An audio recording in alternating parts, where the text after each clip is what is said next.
I'm here with David Sanborn demonstrating a very revolutionary tool that I developed called the ReedGeek Universal Tool. The amazing thing is it actually works, and it's idiot-proof. That's why I'm here. I'm the village idiot. I don't know about that, Dave. But any event, it's a very finely machined piece of steel that not only effectively levels the back of warped reeds, but it can also adjust and scrape reeds to a player's liking.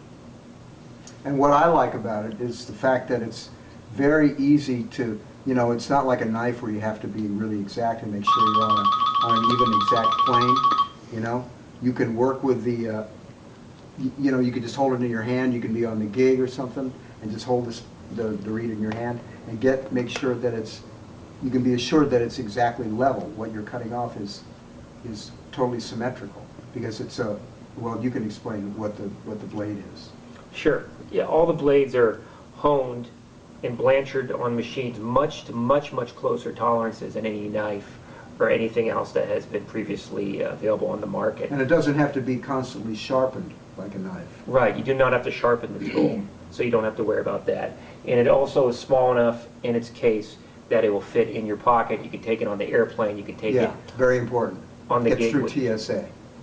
But to demonstrate a little bit, the initial problem with reeds is warpage here. And almost all reeds do this at some point, either wet, dry, whatever. They either do warp in a concave fashion or convex fashion. So it means that the center either swells up or it dips down.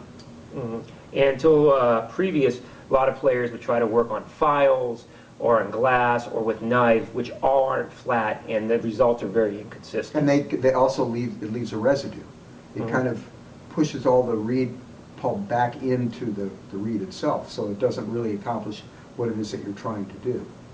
So to demonstrate very quickly, the initial thing with a reed, and you could hold it, I'm worried initially from the leak from the window back. This is a brand new reed, so it hasn't been wetted yet. But what you can do is you can hold the reed in your hand. I prefer to hold it with the tip facing me in the back. I put the tool on the reed, and all I'm doing is letting the tool find the high spots on the reed. Let the tool do the work. You could go either a forward motion here, or you can go a back motion. Or if you go back and forth very lightly, you're actually planing the reed, getting these fibers. You can see what's coming off the reed, flattening, as well as actually burnishing a little bit, getting this very smooth so everything is sealing.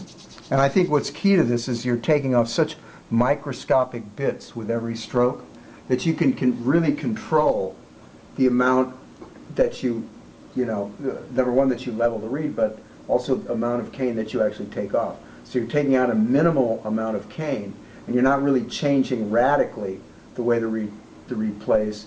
I mean, you're not changing the good qualities of what the reed has. You're just taking away some of the aspects of the reed that are causing it to reach its full potential.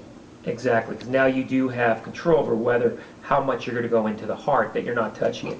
Though with the ReedGeek, you can go very lightly up into the upper portions to just get a little bit of a blending on this rail. On a lot of reeds, this rail here is actually pronounced from manufacturing, as well as on the top. And with the ReedGeek, these edges, you have all four edges are usable, as well as this edge here, which will work for scraping some of the bark on the top of the reed. You have these very proprietary bevels here, which will work for the other side of the reed to pinpoint spots that you want to go. And you have rails, which will help you do any more fine-tuning and profiling of the tip or other portions of the reed. And I think also another good thing is that, initially, within a very short period of time, you can affect a change in the reed. A short period of time meaning from the time you actually acquire the tool, it's very easy to just work on the back. It just takes a few strokes off the back like that, and you actually affect a change. And I'm not somebody that is very comfortable working on reeds, but using this tool has been very easy for me, and I can actually do this myself, which I was never able to do with a knife or sandpaper or reed rush or all those things that are supposed to be allow you to, you know, alter the reed or make it play a little bit better. What this does is just correct inconsistencies in the reed. And if you just work in the back alone, that has a radically good positive effect on the way the reed plays, because it flattens this surface and allows you to get a good proper seal on the mouthpiece. And that means that reed is going to respond it's going to vibrate and much more effective.